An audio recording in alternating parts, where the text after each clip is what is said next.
আমার আজকের কবিতা রাত্রির নীরবতা।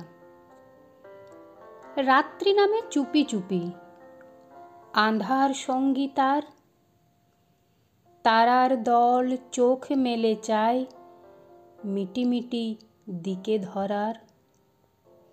হাওয়ার মাঝে কাঁপে পাতা স্নিগ্ধ এক সুরে, নীরবতার কোল ঘেঁষে জোছনা নামে ধীরে ধীরে। নগরের সব কোলাহল থেমে যায় এক পলকে, ঘুমিয়ে পড়ে ইট পাথর, ব্যস্ততা হারায় অন্ধকারের ছকে। কে যেন হেঁটে যায় দূরে শব্দ ছাড়াই চরণে, রাত্রির গভীর আলিঙ্গনে হারায় সব গোপনে।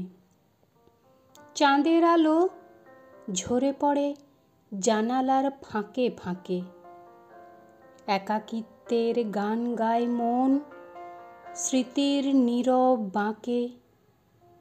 এই নিস্তব্ধতা বলে যায় কত না অজানা কথা, রাত্রির গভীর বুকের মাঝে লুকিয়ে থাকে ব্যথা।